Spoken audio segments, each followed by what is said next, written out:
What do you do if you want to lose fat, but you don't want to spend hours doing cardio and you don't have to be on a restrictive diet? Well, if you watch my last video on strength training for fat loss, part 1 for beginners, you're already going to have a pretty good idea. And in this video, inshallah, I'm going to cover what to do once you reach a little bit more of an advanced level and you get to the point where obviously just doing the basic stuff I covered in the last video doesn't work. And you should definitely check out that last video because if you haven't been consistent for a while, you've never actually learned how to optimize your metabolism, strength train properly for fat loss or any of the stuff that I covered in that last video, that last video can help you lose up to 10, sometimes even 15 pounds in 4 to 8 weeks before applying the stuff that you're going to learn inside of this video to lose the rest of the weight, inshallah, and then what to do to transition off of it and keep it off for life. And that might actually end up being part 3 is how to actually keep it off for life.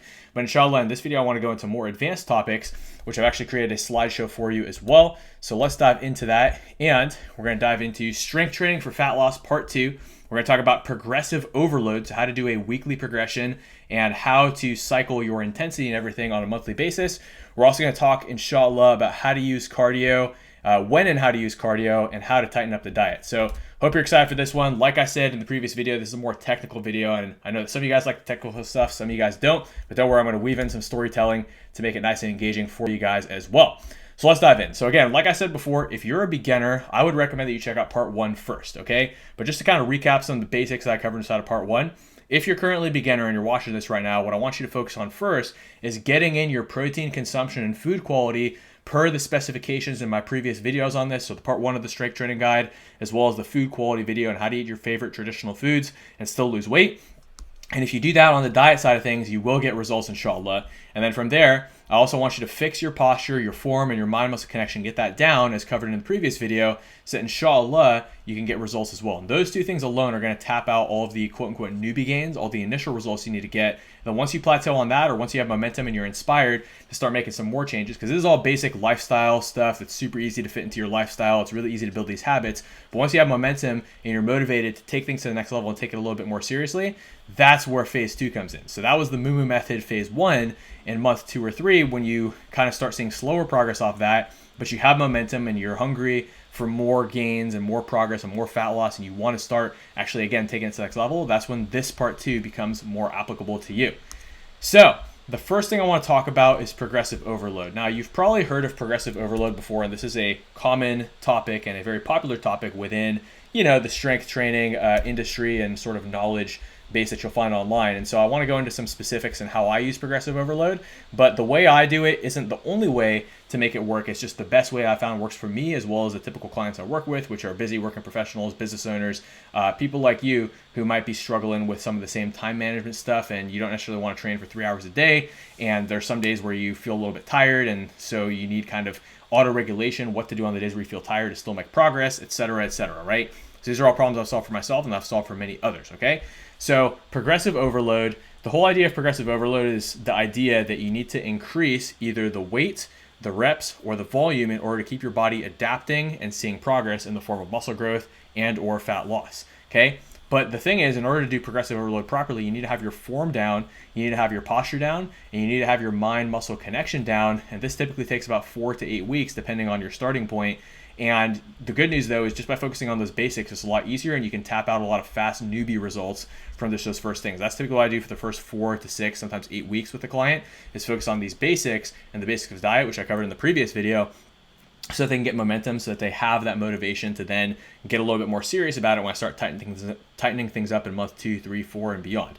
So again, part of that tightening up process where we take things to the next level and make it harder is progressive overload. This is super important, okay? Because if you don't use progressive overload, you're not going to get results. Your results are going to tap out after those first 4 to 8 weeks, and you're going to wonder what happened. You're going to think your body's broken. You're going to try a bunch of BS out there in the fitness industry that's not going to work, and it's just going to get you behind.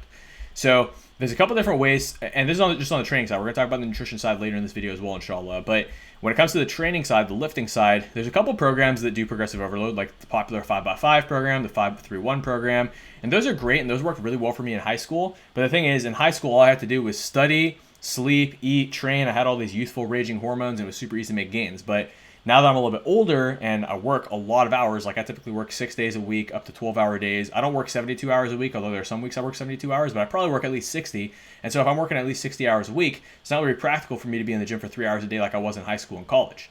So what I typically use with clients and with myself is the following progression. So this is what I call the Moo method phase 2, week 1 through 8. Okay. So this and the progression on different exercises is different. So like for instance, this is just for compound strength exercises like squat, bench, deadlift, overhead press, weighted pull-ups, these things. But obviously you're going to be using higher rep ranges when it comes to the bodybuilding exercises, like, you know, some of the stuff I covered in the previous video, like dumbbell incline bench and chest flies. Like chest flies, I almost never go below 12. Usually that's more of the 15 rep range that we want to use for that.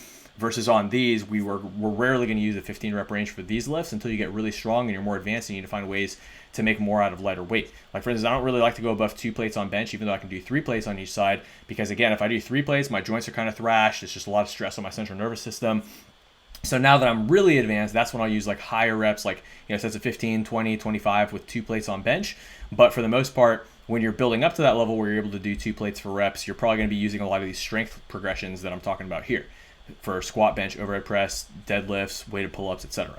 So the first phase is just simple linear progression. So we're going to start off with 3 sets of 8 with a baseline weight. So a weight that you can easily do, or, you know, that's about a 7 or 8 out of 10 intensity or difficulty that you can easily keep good form with, and there's no risk of you breaking form for 3 sets of 8. Okay, so that might be, let's say that's 100 pounds, right? That's your baseline weight, which I'll now from now on refer to as BSW. Now week 2, we're going to do 4 sets of 6 with baseline weight plus 5 to 10 pounds. Okay, so that's going to be 105 or 110. So on squats, let's say you're starting with 100 pounds on squat, you can probably go up by 10 pounds a week on squat because, again, it's a big multi-joint exercise. Unless you have a knee issue, then if you have knee issues, you're probably going to progress slower. Like I've had a couple clients with ACL past injuries that we obviously work a lot slower on this because I don't want to blow out their knee and then have it ruin their progress and make them really pissed off and miserable and setback. I mean, I don't want to break anybody's knee, and alhamdulillah, I haven't broken anybody's knee yet. So may Allah obviously prevent me from breaking anybody's knee in the future. And obviously that's why we use a little bit more of a conservative progression when it comes to these things, right? So the next thing is week 3, we're going to do 5x5 with baseline weight plus 10 to 20 pounds. And then week 4, we do 4x4 with baseline weight plus 15 to 25 pounds. Again, we're going up by 5 to 10 pounds per week. And actually that should say 15 to 30 pounds because you could go up by up to 30 pounds on that, right? Now, if you're adding 10 pounds every single week. So I stand corrected there, and that should say 30, okay? Now, there's a couple caveats to this, like there is with anything, and I'll just drop this one caveat first. All of this is subject to change. Like I customize every client's routine week by week based on their progression, their genetics, their preferences, how they're responding to the initial workouts. So like there's some cases where instead of week 4, I'll do 4x10 because it's not appropriate for that particular client to do 4 sets of 4. Or with a lot of clients, especially female clients, I won't necessarily go down to the 4 rep range either because women actually respond better to slightly higher reps. And that doesn't mean go and do sets of 20 on booty bands like most, you know, female fitness influencers would have you believe, because that's not going to get you progress either. You do need a strength train to get progress if you want to build muscle, if you want to lose fat. But obviously, you know, there's a couple systems and efficiencies and, you know, nuances to all this stuff. But this is just a general template that you can use to start getting some results, provided you got the foundations down, obviously. And don't be one of those guys who says, oh yeah, I've been lifting for this many years, I have good form. No. If you're still swinging around weights, if you're still not feeling the right place, if you're still not seeing results, there's a very high chance that your form sucks and that you're screwing up on your diet. Okay, so that's why it's important that no matter how advanced you are, you're not arrogant, but you're humble. Like for instance, even I hired a trainer because even though I know my stuff, obviously I got to practice what I preach and seek external guidance and accountability to make sure that I'm 100% on point and that any blind spots I have are being addressed. And already he's addressed a couple blind spots within diet that I didn't realize that I was making that I can now tighten up, because a lot of times we get in our own way no matter how much we know. Okay, so if I'm seeking out a trainer and a coach to help me make sure I get better results and guarantee my results, even though I'm the guy who has literally helped over 1,000 people to get amazing results. So I obviously know my stuff and I've gotten results for myself in the past, but now I'm hiring a trainer for accountability and guidance. No matter how advanced you are, unless you're a trainer with 1,001 results or a trainer with 2,000 results, and even then, you'll notice that those guys are also the most humble and they'll hire a trainer and a coach too. So again, unless you're like far more advanced than me, you definitely got to hire a coach and or at least find somebody to guide you and seek knowledge and obviously all that stuff. But even if you're more advanced than me, there's a high chance that you already kind of know that and you're already doing that, right? I seek coaches for every area of my life to make sure I get better results. But anyways, don't know how I ended up on that tangent, but again, all this needs to be customized, but you can get a lot of traction on your own doing this too. Now I want to explain one more thing before I dive into wave 2 on this, right? And the thing on this too is that the volume progresses too. So I want you to notice that even though we're going lower in reps, which allows you to easily add weight, even if you're having like a kind of weaker or more tired day in week 2, the other thing is that the volume is increasing. So, the total volume here is 3 times 8 is 24, so that's 24 reps total, but here it's also 24, but here it goes up to 25, okay? And this is quite interesting because what this allows you to do is you're giving yourself two stimulus that are progressively increasing, aka giving you that progressive overload stimulus, which is weight, because the weight is going up, so the total load that you're handling is getting heavier and heavier, which stimulates growth and progress and all that stuff, which I'm going to talk about how that works in a sec. But we're also using volume, where even though we're decreasing the reps so we can easily get more weight, we're increasing the amount of sets, and then we're even increasing the total amount of weight times sets, and then we deload the volume a little bit in week 4. And again, for people who have a propensity to overtrain pretty easily, I don't even have them do the 4x4 because it's not really appropriate for somebody who can easily overtrain or whose recovery or their genetics aren't the best. Usually I'll have them do 4 sets of 10 because it's not really appropriate for them to do sets of 4. So again, that's one of the caveats, and obviously we would go lighter weights for that. Usually we do a straight up deload week. In fact, this week, I'm actually doing a deload week because my recovery hasn't been the best the last couple weeks, so I wanted to because I've just been training really, really hard. So I want to give my body and my central nervous system a chance to relax by using lighter weights so that I can hit it harder the next week, and so I get proper recovery and growth, so my metabolism is optimized and my stress hormones aren't out of whack. Now, in wave number 2, we use something that I call the last set, best set method. And in the next slide, I'm going to explain why progressive overload works. So I just want you to be aware of that and how it is the best way to lose fat and gain muscle, which I covered in the previous video, but I want to cover in this one too in a little bit more depth as well, so you really understand the stuff. And again, I actually want to just say one thing real quick. Part of why I want to do this video is to, number one, help you. No matter who you are, whether you're considering becoming a client or whether you could never even afford to become a client or you have zero interest in becoming a client, I want you to have this education and I want to serve the ummah. But number 2, if you are somebody who's interested in becoming a client in the future, I want you to have this knowledge that when you come in, there's less stuff I have to explain to you and you already know how the system works, so that I'm basically training you as a prospect to become a better client, okay? And if you're not interested in doing a program, well, then I want you to have this knowledge, because if you're going to do this on your own, I want you to do it on your own the right way. Okay, so I'm getting multiple benefits by doing this for my business, for my content, for my social media, and for educating and giving sadaqah and positive things to the ummah, as well as potentially doing some da'wah once this channel starts reaching non-Muslims too and showing them, what a Muslim is. So just wanted to kind of state that intention because I felt the need to do so. I think that's important, is that you understand people's intentions as well. So wave number 2 is auto-regulation, okay? Now the reason why this is auto-regulation, and we use a method that I call the last set, best set method, is that it allows you to push harder on days where you feel strong and allows you to go less hard on days where you don't feel strong, but you're still going to see progress. So what exactly do I mean by that? Well, week number 5, we're going to do 3 sets of 8, just like week number 1 of the previous wave, but we're adding 5 to 10 pounds over that baseline weight. So we're using a little bit more weight than we were the previous month, right? And so that allows you to get a greater stimulus. But then the best part is, let's say that you're progressing pretty rapidly to where 5 to 10 pounds isn't enough of an increase, but we don't necessarily want to increase more than that because then that's going to be too much of an increase. Well, the beautiful thing about that is that if it feels easy on the 3rd set, then you can rep it out to 10, and now you're getting even greater stimulus because now you're using reps as a stimulus too. Now, let's say the following week you're feeling tired, you didn't get enough sleep, your nutrition was maybe off, or last week you went too hard, so you don't feel that strong. You're still going to use more weight. You're still going to add 10 to 20 pounds over baseline weight, which is 5 to 10 pounds more than the previous week for 4 sets of 6.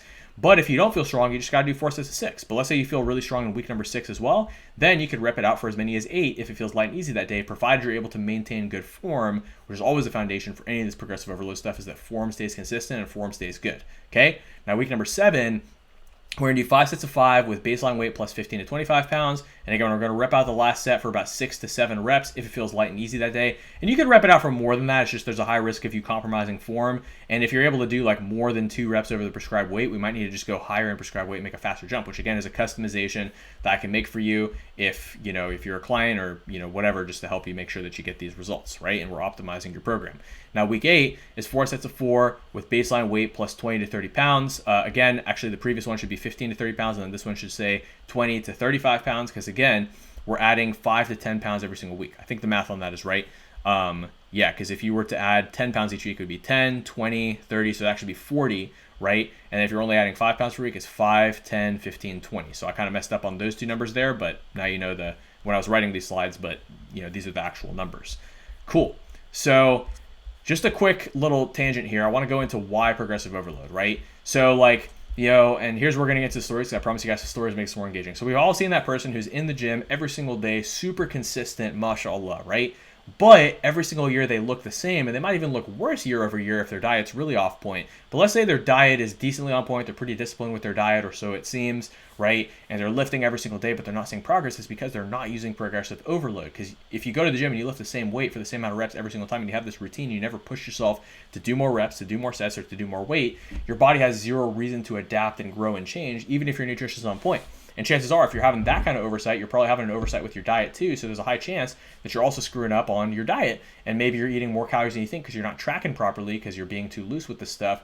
Or maybe you're not getting enough recovery or enough sleep, right? And you're rationalizing to yourself, oh, I work out consistently, so I'm fine. Or I work out really hard, so I'm fine. No. You got to use strategic progressive overload. And sometimes you got to switch up the exercises. But in my personal opinion, some bodybuilders and coaches will say you got to confuse the exercise every single time. But I'm a big fan of doing the same basic efficient movements, but increasing the stimulus through either volume, repetitions, or load, and then just using that as a way of increasing. Now, obviously, if you hit a plateau and none of those stimuluses work, then you can switch exercise types. So for instance, I was doing flat bench for a while, and right now I'm doing a wave of incline bench because again, I'm at a pretty advanced level where it's very easy for me to plateau.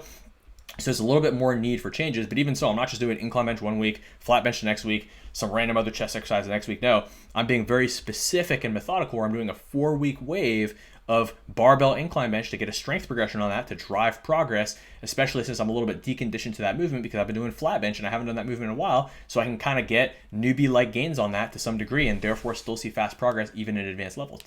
And for me, fast progress just means noticeable progress. And alhamdulillah, I am getting noticeable progress right now, which is great. So I just want to kind of dive into that because again, you have to challenge your muscle with either more weight, more reps, or more volume to get it to grow.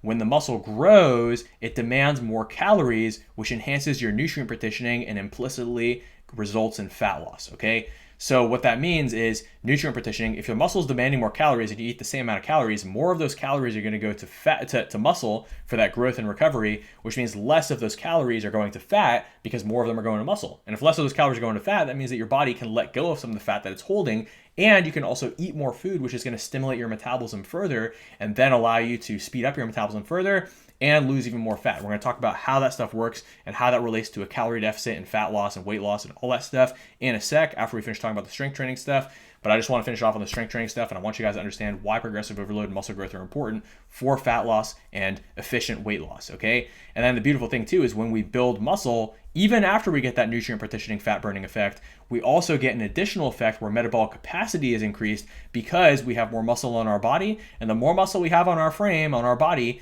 the more our metabolism goes up because muscle is metabolically expensive. Muscle burns a lot more calories than fat does on your body, which means that your metabolism relative to your body weight is going to be faster as well, in addition to stimulating that metabolism by eating more food and driving that metabolism up. So it's super important that we're leveraging all these things together to get the best results possible, because the last thing you want to do is do what most people do, and they just do a bunch of cardio, they just do like a strict diet, and yeah, they lose weight faster initially. They'll lose 10, 20 pounds in like 4 to 8 weeks, no problem. But then what happens after that? They either plateau and they're miserable because they're doing all this cardio, they're doing all this strict diet, but they can't get results. And then because it takes so much time, so much energy, it burns you out so much, you eventually stop being as consistent, you start having more cheat meals, you start losing your progress, and before you know it, you've gained all that weight back and more. I mean, what's the point in losing 20 pounds if you're just going to gain 25 pounds back and you were miserable the whole time? This is so much better because it's a lot more fun. It does take some discipline, especially when we get into phase 2, which I'm going to talk about in a second. But it's so important to use this as a foundation so we have a healthy metabolism, because that way we lose the weight faster and easier once we do start using cardio and restricting calories a little bit. And in addition to that, once we transition off of the cardio and off the calorie deficit, we're able to maintain those results better because our metabolism is faster and healthier and our metabolic capacity is greater. And we have a greater capacity to ramp up that metabolic capacity faster because we have more muscle, which is metabolically expensive tissue. So it's a million advantages to do it this way instead of the usual way where people are like, oh no, I feel fat. Oh no, I need to do cardio. Oh no, I need to cut out carbs. Oh no, I need to intermittent fast. Oh no, I need to restrict, blah, blah, blah. And you just make these reactive, quick fix, short-minded decisions only to screw yourself over and be miserable in the long run and not have results in the long run. And it frustrates me that so many people are doing this stuff and they're so entrenched in this ideology. They're like, no, I'm just going to do this reactive thing in the moment, blah, blah, blah. No, calm down for a second and think strategically. Think strategically. Take and leverage the knowledge that I'm giving you right now and see that there's a better way to do this stuff that's going to give you better results in the short run and the long run. It's going to be more enjoyable. In the short run, it's going to be slower.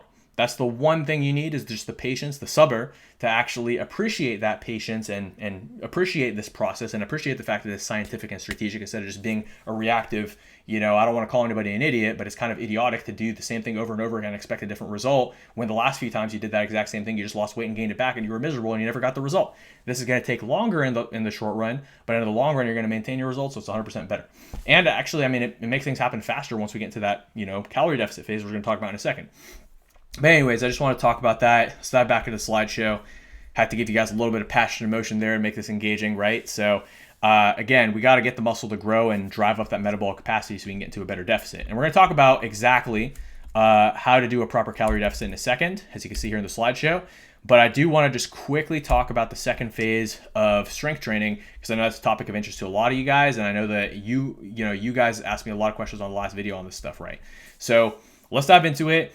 Wave number 3, I like to use something called the top set drop set method. Okay, so this is similar to the last set best set method that we talked about 2 slides ago, but instead of using reps as the overload stimulus in addition to weight, where we're kind of repping it out, instead, this time we're going to push for max weight, because at this point you've gotten 1 to 2 months of foundational technique, posture, mind muscle connection training under your belt. You now have 2 months of strength training under your belt. So, so this would basically be your 4th or 5th month of training. And once we get to this 4th or 5th month of training, you're going to be advanced enough and you're going to have good enough form and you're going to know what you're doing well enough that you can more easily lift heavier weights and do it more safely and really start driving some insane progress as far as metabolic capacity, nutrient partitioning, metabolism, all the stuff that we talked about. And if you have questions on this, by the way, don't be shy to drop a question in the comments. If you're watching, I'm actually streaming this live on TikTok while I'm recording this YouTube video. So if you're on TikTok, drop a question too, which is where my biggest following is. And obviously, if you're here on YouTube, drop a question in the comments or in the Facebook group or wherever else I may post this. Instagram, I think I'm going to post it there as well.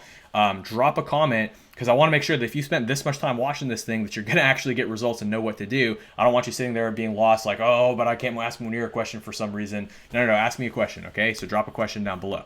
All right, so the top set drop set method, the way it works is week 1, you're going to be in the 8 rep range again. So you see a theme here, 8, 6, 5, 4. And again, this is all subject to change depending on the individual. For women, I'll usually go like 8, 7, 6, 5.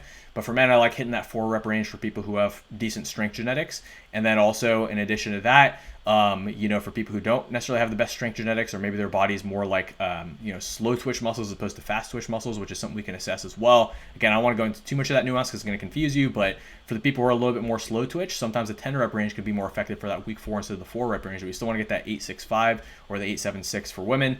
There you go, 7, 8, 6 is the Bismillah number. But anyway, so the way the top set drop set method works is in week 1, you're going to work up to a top set of 8 with a minimum of your baseline weight from 2 months ago plus at least 10 to 20 pounds. So if your baseline weight in month 1 was 100 pounds on the bench press, then you got to do at least 110 to 120. And if 120 for 8 feels easy, then I want you to go above 120 and possibly hit 135 or whatever you feel that you can hit for a max set of 8 that day, as long as it's at least 10 to 20 pounds more than baseline. As long as you got nutrition down, you will have that recovery to be there, even if you've been losing weight over the last 2 months, to be able to lift that heavier weight in month 3 of strength training.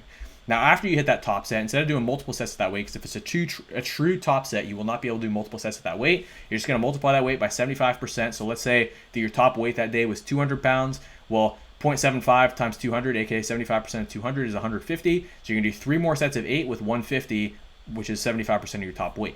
Now in week 2, what you're going to do is you're going to take that top weight and you're going to add at least 5 to 10 pounds to it, and you're going to do 6 reps with that. And you can go heavier if you want, if you're feeling strong that day, or if you're feeling kind of worn out that day, just add 5 to 10 pounds more and do a top set of 6, then 3 sets of 6 with 75% of the top weight of the day for 6 reps. Now week 3, we're going to take the top weight from week 2 that we did 6 reps with, and we're going to add 5 to 10 pounds or more. And then we're going to do 3 sets of 5 with 75% of the top weight for 5 that we did that day. And then finally, week 4, we're going to do 4 reps with last week's top weight plus 5 to 10 pounds or more. Really go for that PR, because that's the last week of strength training before we either repeat the 3-week cycle, or sorry, the 3-month macro cycle. And then obviously we do 3 sets of 4 with 75% of that weight. Or if you're somebody who I've prescribed, the 10 rep range, and we would just do a set of 10 with usually like 75% of baseline weight. Okay. So after you've done that, you can either repeat phase. So there's actually a couple things you can do once you finish that sort of 5th month of training. So if you're getting to the point where you're lifting really heavy now, but your form is starting to suffer, your mind muscle connection is starting to suffer, I'd recommend doing a technique and mind muscle connection phase again for about 4 weeks. Sometimes those 2 weeks, but do a 4-week phase. It'll allow your body to recover. You'll still get results. You'll still see progress. We can also do a reverse diet during that phase if you're kind of hit a plateau with your metabolism, with your fat loss, because usually about 3 months into a more strict diet, that's where it's going to happen. We're going to talk about the calorie deficit in a second in the next couple slides, inshallah. But again, this is the point where we would actually want to start doing that. Okay, and I'm seeing those TikTok live comments, so I will answer inshallah. Just stay tuned, maybe about 20 more minutes in this video. But yeah, so like just tying it back in with the whole thing we just talked about. So once you finish that phase of, so this would put you in week 12 of strength training, which is about week 16, week 20, since you started with that sort of baseline phase I covered in part 1 of this video. The next thing from there is you kind of have 3 options. If your technique and your mind-muscle connection are suffering, you should do a phase of that again. If you're still good and you want to keep getting strength gains and you're still seeing fat loss, then you could just start back up with, the first phase of the phase 2, or sorry, the first wave. So the first mesocycle within the macrocycle, because you have macrocycles, mesocycles, and microcycles. So microcycle is kind of more like that week. How are we undulating our intensity that week, which is, again, something that's a little bit more advanced. We don't need to worry too much about that right now if you're watching this video. Then the mesocycle is kind of more like, what does that month look like? And then the macrocycles, what does that multiple month block of training look like? And this is kind of the sports science of strength and conditioning, which, I've obviously studied and applied and done for 12 years, which is how I know this stuff. But all you need to know is, cool, I can go back to month 1 of strength training after month 3 of strength training if I'm still getting results. That's how we can simplify this whole entire complex language that I was getting into down into one simple sentence. Now, again, if you're struggling with technique or mind-muscle connection, you should do a phase of that again to tighten that up before we go back to strength training. Or if you have some more specific goals, like let's say you want to get some crazy conditioning and you want to just look crazy, like almost like let's say you're at like 12% body fat already and you want to get down to like 8 to 10% and just look super shredded, like photo shoot ready, you can do an SRMM phase. Or if you want just some crazy conditioning, like maybe you're an athlete or maybe you just enjoy that stuff, or maybe you're kind of burnt out on the heavy lifting, but you still want to train hard with more like, shorter rest periods and higher volume, then we could also do an SRMM phase. And these phases suck up a ton of calories, so they'll be very good for fat loss. Or let's say, so that's for fat loss. If your goal is bodybuilding, muscle growth, we could do a bodybuilding phase where we're doing like a more traditional bodybuilding split and less like strength training. But since this video is more about fat loss, we won't talk about that. We'll just talk about the SRMM phase. And I'm just going to go over this pretty quick because most of you guys are really not going to need this, and I prefer that you kind of have the proper guidance. But essentially, we're using shorter rest periods, higher volume, and we can use rest periods as a stimulus. But again, this is subject to change. I've gone as high as 8 sets of 10 or 10 sets of 10 in some of these SRMM phases, and it's brutal, and it has a high chance of injury, so I wouldn't recommend doing this on your own. But with my online clients, I'll typically go as high as like 6 sets of 10 on this phase. But again, it's more of a short-term thing before we transition back to more of a strength training type split. Okay, so again, it's all subject to change based on the individual. So the next thing I want to dive into is when and how to use cardio and tighten up your diet. So the thing you need to understand is that weight loss requires one thing: calorie deficit, okay? Now, that doesn't just mean starve yourself, because that's going to damage your metabolism and ruin the deficit, because if your metabolism slows down, then you're no longer burning more calories than you consume. You're just consuming and burning less calories, which means you're not going to get results. You're just going to be more miserable and more tired and feel like crap. Now, what does a calorie deficit mean? It means that you burn more calories than you consume, or you consume less calories than you burn, and we're going to dive into that in a sec, and the best ways to create a calorie deficit for short-term and long-term fat loss, and actually having energy and longevity when you do it, making it sustainable and enjoyable. Now, so that's weight loss, okay? I want you to see the contrast here. Weight loss versus fat loss. Weight loss versus fat loss. Because if I chop off an arm, that's weight loss, okay? If I lose a bunch of water weight, that's also weight loss. If I lose a bunch of muscle, that's also weight loss. But does anybody want to lose muscle? No. And if you lose muscle, that's going to ruin your metabolism and your physique as well, so it's not optimal, okay? The key is that we want to lose fat while either maintaining or even building muscle at the same time, which, if you're super advanced, that might not be 100% feasible to gain muscle and lose fat at the same time. But for a beginner or even intermediate, it's 100% possible. Yes, even naturally, as long as your diet is on point, which we're going to talk about a little bit today as well.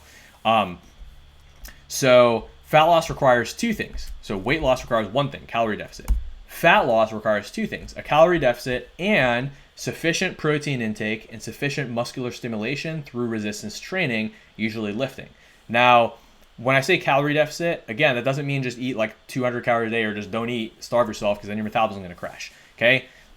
So when I say calorie deficit, you need to hit your sweet spot where you're not eating too much and you're not eating too little. It's usually a sweet spot. And for most people I've worked with, that's usually between 1,800 to 2,200, but it really depends on the person. We're going to dive into some examples today. Use an example of a 200-pound man. But again, this requires some customizations. If you need help, drop a comment. I'm happy to shoot you a message or respond to your comment or create another video and help you with whatever you specifically need help with.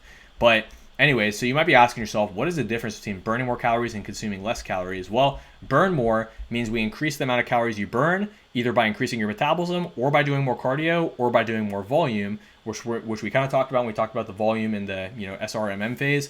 But we can also do that in a variety of other ways, but usually it's cardio that we're going to use as a stimulus to burn more calories. Or you could consume less, where you need to track your calories and reduce them while still getting good macros and without going too low. Okay, so we're going to talk about that in a sec right here now on this slideshow.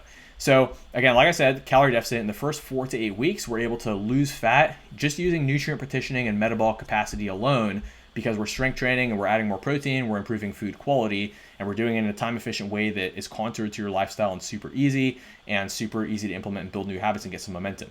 But once we have momentum, and once we're more willing to go a little bit harder and make more sacrifices as far as like food, as far as like installing new habits, as far as having more discipline. One question I always ask people is, are you opposed to completely changing your life and building better habits? And most people say, no, I'm not opposed to that. So let's do it, right? But usually I ask that question after we have some momentum, because if I just said, hey, you've been fat and you've had bad habits for your whole life, and today you're going to change and commit to change and never eating anything good again for the rest of your life, and all you're going to eat is chicken and broccoli, you'd say, no way. There's no way that's practical. I've already tried that. It didn't work. And I don't even want to do it, right? And not that you ever have to get to the point where you're only eating chicken and broccoli. Like, even when we're in a deficit, we want it to be a sustainable deficit where you look forward to the food you're eating. It tastes good. But at the same time, we can't be eating freaking butter and baklava all day. We got to, cut down on the calories and actually control them and measure them and track them, which is the part which requires some sacrifice and some discipline, which is why it's important that you have that momentum and you have that buy-in where you're actually willing to do that, okay? So that's why we use these first couple weeks to get some momentum, to get some results, to build new habits, and again, just have that momentum so that it's easier to take it to the next level and take it more seriously once we get there. Because there's a lot of resistance you're going to face when you're first starting, right? Like when you first start, you're going to have your family and they're eating bread and they're eating a bunch of fatty foods that are inflammatory and have a lot of calories and taste really good that you spent your whole life eating, all that stuff. So I'd rather just focus on boosting your metabolism, improving food quality, getting more protein, and strength training to get as much fat loss as we can those first 4 to 8 weeks. But once you have momentum, that's where you're going to be more willing to overcome that resistance and say, hey, you know what? I love how that bread smells. I love how it sounds when you crunch that bread, because your family members, maybe they're still eating unhealthy food, right? And they're not all about this lifestyle like you are. But you know what? You may be able to appreciate that, but you can be more patient with them because you now start to see yourself as a leader and you start to identify differently where you're like, you know what? I'm the type of person who has discipline and who's willing to make sacrifices. And the beautiful thing is Islam teaches us this too. Like, when you're hanging out with non-Muslims and they're not praying 5 times a day, they're not making sacrifices, they're not waking up early for Fajr and making wudu. Maybe they're waking up early and taking a cold shower if they're a high performance individual. Most people wake up at like 10 a.m.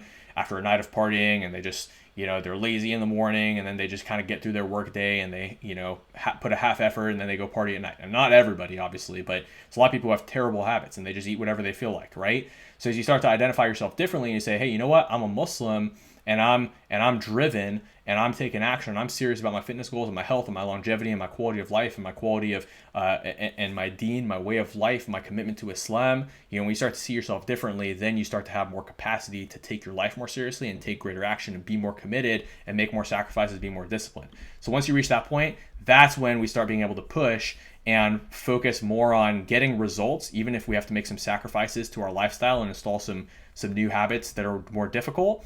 And then we can transition back to a lifestyle approach once we have our desired results. Because I don't want to be on a strict diet for the rest of my life, but there are some phases of my life where I'm going to have to be on a strict diet for 2-3 months to get my desired result before I transition back to more of a lifestyle-friendly, enjoyable, lots of cheat meals type routine that I can keep up for the rest of my life. Okay, and that's typically what we do is, again, we do an easy sort of first 4 to 8 weeks, then we go hard for about 2-3 months, then we transition back to lifestyle so you can have more cheat meals. And even during the part where we're pushing, we're still usually having a cheat meal once every 1 to 2 weeks and all that stuff. But anyways, before I go on too long of a tangent with that, let's dive into this and let's go through some Q&A. So there are 3 types of calorie deficits, okay? So we're going to use the example of somebody whose metabolism is currently burning about 2,500 calories per day after week 4 and they weigh 200 pounds. So if we want to just create a deficit through diet only, we just have to put that person on 2,000 calories a day and 1 gram per pound of body weight in protein a day, so 200 grams of protein, and have them lift 3 to 4 days a week, and they will lose fat. And if they hit a plateau, we could potentially go down to 1,800, because by that point, they'll probably be about 180, 190.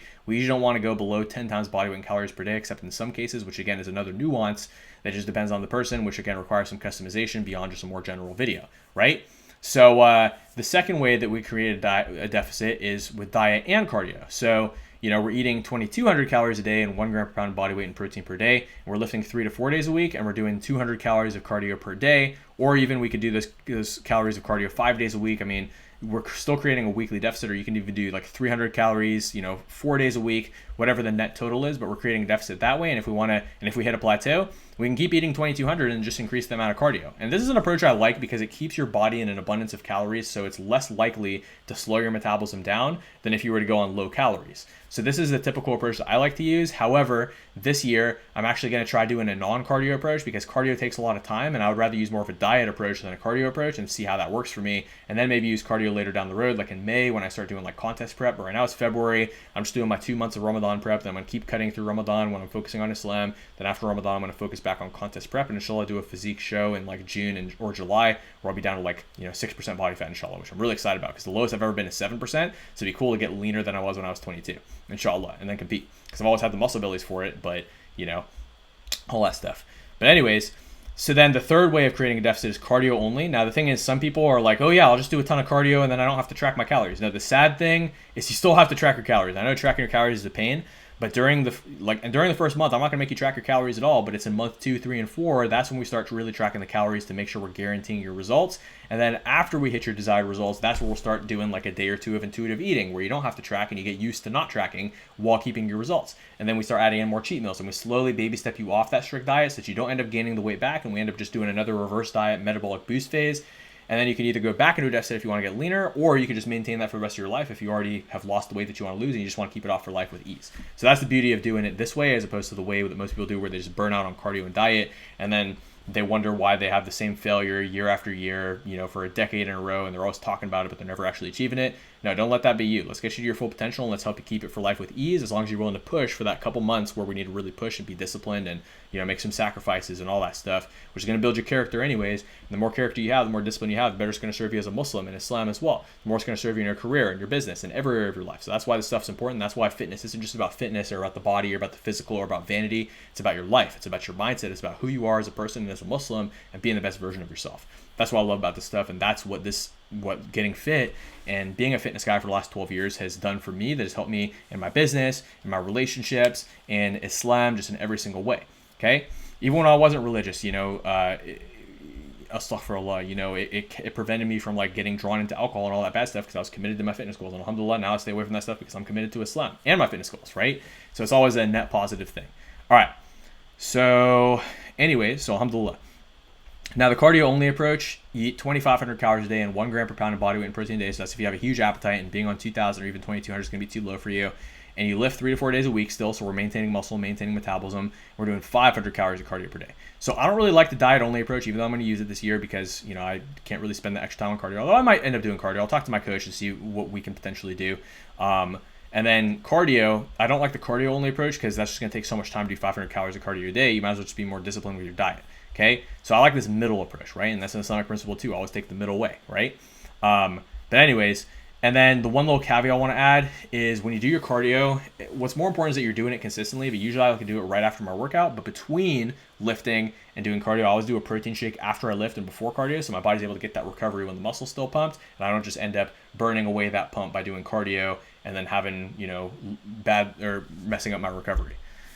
Okay, so now let's talk about the best forms of cardio for creating a deficit, and I think these are kind of the last few slides. I'm going to wrap this up because it is getting a little bit late, and I don't want to make this video too long, even though it's already pretty long. So the best forms of cardio for creating a calorie deficit are incline walking because it's simple, easy, you can multitask, so you can be on your phone, getting some work done, checking emails, getting back to people, posting content if you're a content creator, messaging your team if you're a business owner, or even if you're an employee inside of a business like corporate, you can message back, your people, answer emails, all that stuff. And it's easy to hit 70% of your max heart rate, which is usually ideal fat burning zone, but this isn't as important as total calories burned. Now, my second favorite way of doing cardio is walking in nature because it's simple, it's easy, it's relaxing, it's lifestyle friendly, but it can be time consuming unless you get a multiple ROI on it. So I like going for clarity walks anyways because this helps me to be more clear headed, helps me to digest my food, helps me to plan things out and be more efficient in my business. But some people might not have that kind of time, and I totally understand, right? And I have a lot of clients who don't have that kind of time, so they need something more efficient. And for those clients, sometimes we just use diet only and we don't use cardio to lose the weight. Okay, so unless you can get a multiple return on investment on that, because I like going for 2-3 walks a day. I go for a walk in the morning, I go for a walk midday, and I usually go for a walk at night. And this helps me to just relax and handle my stress because I tend to run high levels of stress. But again, it just depends on the person, so just be aware of that. Okay. Now, the two forms of cardio that I'm not a big fan of, except for some people, are HIIT. Now, HIIT is great because it boosts your metabolism in the short run, but it's not that great if you're in a deficit and you're trying to lift and you're trying to be lifestyle friendly, you're trying to have energy in your life because, again, it's a little bit too taxing and it demands some of your recovery capacity. And we need to maximize our recovery capacity when we're in a deficit because your recovery is going to be less when you're in a deficit anyways. So that's why I'm not a big fan of HIIT. And we got a comment live. Walking helps with de-stressing. 100% agree, and I love that. So thanks for commenting. Jazakallah khair. Now, The other form, so the only person who I'd recommend doing HIT is like somebody who's an athlete or well conditioned to it. So I have a client, for instance, and he's trying to get back into rugby because he's a corporate insurance broker. So the dude's awesome, alhamdulillah, busy professional, family man, has a kid, mashallah, really religious too. He's a great guy. But and so now that we lost the initial weight, he started off at 270, kind of lost some weight with cardio alone. Then he came and sought me out for help, and now we got him down to 212. Alhamdulillah, mashallah, I'm really stoked for him. But he wants to get back into rugby, and he actually started playing rugby again, which is amazing that he has that level of discipline to do that as a father, as a busy professional, as now kind of because as an insurance broker, you're kind of running your own business inside of a corporation. So mashallah, the fact that he's willing to take that on, I'm very proud of him. So we have to kind of increase his calories a bit for recovery, and we're adding in HIT to boost his rugby performance. But for most people, we're not going to be doing HIT because it's too taxing on recovery. Walking or incline walking is just way better and easier.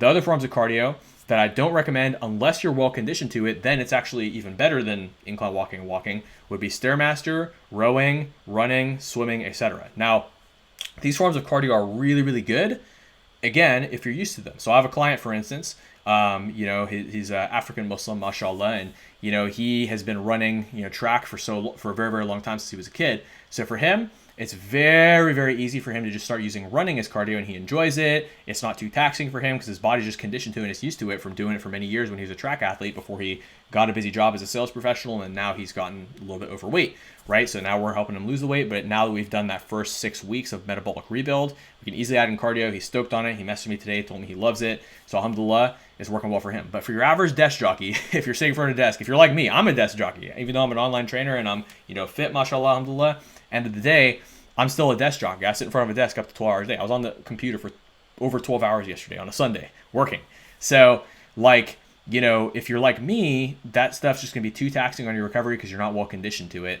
Stairmaster, rowing, running, swimming, etc. Now, if you used to be a competitive swimmer, right, then swimming would be great. It's actually optimal. It would be even better. But again, if you're average desk jockey, it's going to be too taxing. So that's just the caveats I want to put there. If you have questions or comments on that, just let me know. Or if you're like, hey, I used to do this. Can I do this? Yeah, let me know. But for most people watching this, like 80, 90% of people, high chance you work in front of a desk 5-6 days a week, 8 to 12 hours a day, and you probably haven't done any of this stuff in years. So this stuff's probably not going to be optimal. Best thing for you is just incline walk or walking, okay? Now, the last thing I want to tie on before I finish this video is how to structure an 1,800 to 2,200 calorie diet. Okay, like I said, this is such a technical video that even I'm getting a little bit tired over here. So, but let's get the energy up. Bismillah, let's dive into those last 2 slides. So, how do you structure an 1,800 to 2,200 calorie diet? The last question that you're probably asking yourself if you're watching this is, okay, great, I understand how to strength train, I understand how to do cardio, I understand how many calories I should eat, how much protein I should eat, all that stuff, or maybe you have some questions, and if you do, drop them in the comment section below. But the last thing you're probably asking yourself is, how do you set up your diet to actually hit these calorie numbers consistently and easily? Okay, so the ideal scenario, disregarding lifestyle, is the bodybuilder diet, 4 meals and 1 shake a day. So here's what my diet would look like if I weighed 200 pounds. I would do 4 meals a day. Each meal would have 50 grams of complex carbs. So like, brown rice, oatmeal, sweet potato, sometimes potato, white rice too are really good. I definitely use those. I'm a big fan of white rice personally, but some people, they get a lot of bloating from white rice and it's not ideal. So you got to kind of play around with different carbs. Some people like pasta. I don't like pasta because it makes me bloated, right? So it just depends on the person. And then 50 grams of lean protein per meal. Keep those meals low fat. Okay. So I usually do turkey, 93% lean ground turkey, chicken breast, lean beef, right? I'm actually a really big fan of turkey, especially if you do it with spicy mustard. Just make sure you read the label, make sure there's no alcohol in that mustard. Otherwise, astaghfirullah, you don't want to be, eating alcohol by accident. But there's, a lot of really good spicy mustards you get that don't have alcohol, and I'll do that with the turkey, and it's the best taste ever. Sometimes I'll also do little, grass-fed sirloin or grass-fed 93% lean ground beef. But again, I was actually doing grass-fed beef for a really long time, and now I'm going a little bit lower fat and higher complex carbs. I tend to go a little bit lower fat, so I'm not doing as much steak. I'm doing a little bit more like chicken and turkey, and sometimes fish. I'm not the biggest fan of fish, but I'll do it sometimes. I like salmon, but again, salmon's a little bit fatty, so I usually do that if I'm doing a low carb meal because I don't want to do high fat and high carb in the same meal. Now, after you lift, before you do cardio, 50 grams of protein shake, and then you could also swap out the 4th meal of the day for a 50 to 65 gram serving of protein with 20 to 25 grams of high quality grass-fed fats, coconut oil, avocado oil, grass-fed butter, something like that, but no carbs because we're going high fat. We want to go lower carbs. Now, I don't really do a whole lot of simple carbs except for a banana in the morning before my workout to give me a little bit of fast energy, or post-workout I'll have a banana, but again, it depends. And then I would do a cheat meal once a week. And my current diet is very similar to what I just laid out above. but I do 5 meals a day instead of 4 since I weigh 220. Okay. So again, that's kind of all that stuff, and that requires some customization too. So let me know if you have questions on that. But I just want to give a couple updates. I want to answer some Q&A as well. So I'll keep recording for the YouTube, and I'll answer the TikTok Q&A since the YouTube is not live, but the TikTok is. And then obviously I'll answer questions after this in the comment section as well. So make sure to drop those below if you haven't already, inshallah. Now, a couple updates before I get into questions though.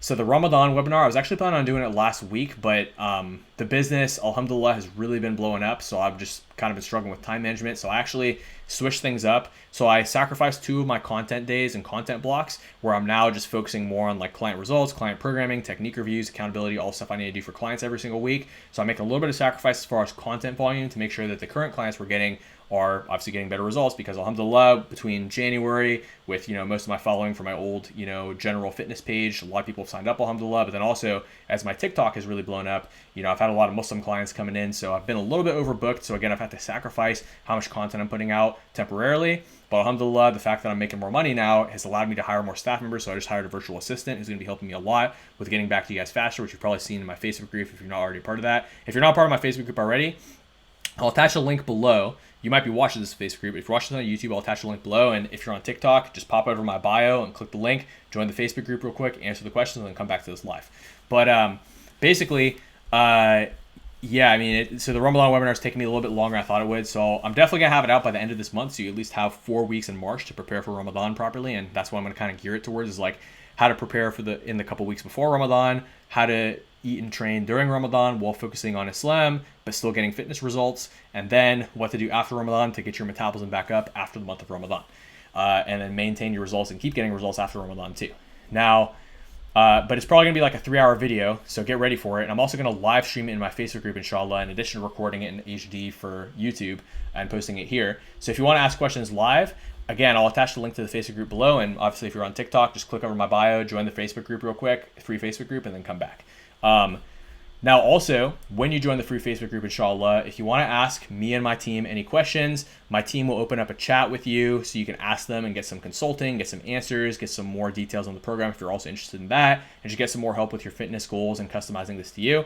And again, you can open up that direct line with one of my staff members. They'll get back to you pretty quick, but also drop a comment down below and let me know what questions you have so I can answer those as well personally. And then if you ask my team a more complex question where maybe they don't know the answer, then they'll obviously notify me and I'll answer it personally as well. So in other words, though, don't be shy about asking questions. I know a lot of us try to figure things out on our own, but don't try to figure it out on your own. You have somebody here who's been doing this for 12 years and had all the problems that you're trying to solve right now. So figure it out faster so you don't have to waste your life figuring out the answer for yourself. You just learn them fast and go on with your life and get better results, inshallah. And obviously, if you have other questions, concerns, or you need specific advice, drop a comment, let me know. And if you got value from this or anything else that I post, please share with a friend. Share this channel, share this page, share this video. Inshallah, I'm excited to serve you. Now, we're going to finish up this YouTube video, but let me pop over to TikTok here, and hopefully I don't knock over my light here. I almost just did. But I'm going to answer some TikTok questions for the live here on YouTube as well, because last time I just ended the YouTube thing, but there's a lot of good questions on TikTok. So let's just go through some of the top questions here. So Ms. Dior asked, what supplements do you recommend for energy? So funny enough, the purpose of this video was not to pitch any products, but I usually just do coffee. But my buddy Neil, who's a good friend of mine, he actually sent me this stuff called Quantum Mind. It's really nice. If you want me to send you a link to his page so you can read more about it, just send me a message and I can open up that conversation with you, inshallah. There's a lot of supplements you can take for energy. I mean, coffee is good. Celsius is good. I really like Celsius energy drink because it's a lot cleaner than most energy drinks that just destroy you. So let me know and I can send you the links to all that stuff. But usually I just do coffee. Like today I just had 1 cup of coffee and I have all this energy because again, my energy is optimized because I've optimized my metabolism because I'm doing all the stuff that I teach you inside of each of my videos on how to optimize your metabolism and be as fit and healthy as possible. So that's the main reason I have this much energy, not necessarily supplements. Supplements are the quick fix mentality, which is the same reason why people fail their diets and cardio year after year, versus if you have the long-term mentality, you build long-term hormonal health and good habits, then and a good mindset, that's what's going to give you intrinsic energy where all you'll need is a cup of coffee and you'll be good to go. Sam Weight Loss Journey says, I'm on a deficit and go to the gym 3 days a week. I lift a little bit, but my scale's not moving. What should I do? So I need a little bit more data. How many calories per day are you eating? And if you're not tracking, then that's the first place you need to start. Just like I talked about in the video today, is you have to track. If you don't know your numbers, there's no way that you can get progress. It's kind of like a budget. If you don't know how much money you're making per month, if you don't know how much money you're spending per month, and you don't know how much money you're saving per month, and you need to save up $100,000 to make a down payment on a house, how are you going to know how long it's going to take you to save up $100,000? You're just looking at your bank account and it's the same every single week. You're like, I don't know. I feel like I'm saving money. I feel like I'm making money. What do I do? If you don't know your numbers, you will have no idea what to do. So my brother, as much as this stuff love, you gotta start tracking your numbers. All right. If you don't track your numbers, I can't help you, because like if you're eating 700 calories, we got to increase it. If you're eating 3,000 calories, we have to decrease it. So we need to know your numbers. Otherwise, we won't know what to do. Okay. Yeah. So 2,500 birth today. Awesome. Very cool. Appreciate you guys sharing the live video. Jazakallah khair. Walking helps me de-stress 100%. 30 minutes incline at 4.5. Awesome. And just make sure you track the calories on that. So again, so you know your numbers inside of your calorie budget. Treat the calories like a budget. 12 incline for 30 minutes. In speed 3. Nice. Very cool. Awesome. Very cool. All that stuff. Can't find a link in my bio. Click over to my TikTok and there should be a link at the bottom that's the link to the free Facebook group, or just follow me and send me a message after this, or like comment on the YouTube. I mean, the link should be there. I'm not sure why it's not there. But I guess if you're watching this on TikTok and you can't see the link, just go ahead and follow my YouTube. And then when I post this video on YouTube, the link to the group's going to be in there as well. Okay. Inshallah. Is it healthy to be intermittent fasting? 2 meals a day and shakes between with 4 days of walking. So I'm not a big fan of intermittent fasting at all. I've just found that it's very bad for your metabolism, your stress levels, a lot of different things. And I actually have a bunch of videos where I talk about this, so I won't go too much into it in this, but just go over to my YouTube on my link in my bio, or if you're on YouTube, just go to my YouTube. If you have a question on intermittent fasting, check that out. I also just did a live with my trainer who's been training people for 37 years. He's been a bodybuilder for 37 years. He's 60 and he's shredded. So the guy obviously knows what he's doing. I actually did a live with him yesterday on my fitness page on Instagram, which is so obviously on Instagram, you always got to put the MOU muscle, Moo muscle. Okay. Go ahead and check that out. Look at the last video I posted. It's me and the bald dude who's all shredded, right? That's my trainer. He's about to turn 60 next month, and mashallah, he's super shredded. So he knows what he's doing. We talk about why intermittent fasting doesn't work and what you should do instead. So check that out. Shazia, I eat 1,200. That's a little bit low. But again, it depends on your body weight too. Sam weight loss journey, okay, 1,600. Yeah, if you're on 1,600 as a man, that's generally too low for men. So you're gonna have to do a metabolic rebuild phase over the next 4 weeks, like I talked about in the beginning of this video. And check out my YouTube channel, link in bio, to learn more about how to do that. And then from there, inshallah, once you fix your metabolism, like your metabolism, you should be burning at least 12 to 15 times your body weight in calories per day. Is typically the starting point I like to start people at before you go into a deficit. If you're currently eating 1,600 and you're tracking it and you're not overeating and you're not like mistracking and you're not losing weight, it means that your metabolism has crashed. So we need to speed up your metabolism first before we can get you in a more optimal calorie deficit. Because right now you're not in a deficit, because even though you're eating in a deficit, your metabolism is slow, which is preventing you from being in a deficit, just like I talked about in the video today. My gym session is halted due to COVID and hospitalization, recovering. How do I get motivated again? Go over to my YouTube channel and check out all the motivation playlists. I have a bunch of videos on how to get motivated. They're all like, at least 10, 15 minute videos. So I'm not gonna make this video too much longer. Best workout split for fat loss. I just covered it inside the video. So go check my YouTube channel. And then I have a bunch of videos on this. Appreciate the person who sent me a rose. Jazakallah khair. Mashallah, appreciate everything you do. Jazakallah khair. I appreciate the kind words. What's the minimum? Not sure what you mean by the minimum. All that stuff. What is my YouTube page? Oh, what's up, Farwa? Good to see you. Assalamu alaikum. So my YouTube page, easiest way to access my YouTube is click over to my TikTok, The Modern Muslim Man, and then click the YouTube logo, and then it'll take my YouTube. But if for some reason that isn't working, what I want you to do is go to YouTube and search up The Modern Muslim Man, and it'll pop up. It's called The Modern Muslim Man. That's the YouTube. Okay. And then last question, because I know there's going to be a bunch more questions. There's a bunch of them, and I don't want to make this video too long. So Shazia, she's currently doing, so what's the minimum calories?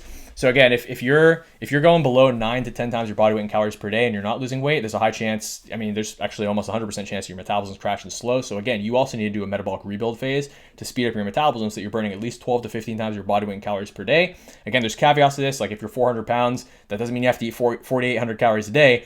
Somebody, like I have a client who started at 360, he's down to 330 in I think 2 months so far. And again, for him, we have him doing 1,800 calories. So again, there's caveats to all this stuff, but generally for a normal sized person, you shouldn't be going below 9 to 10 times. Okay.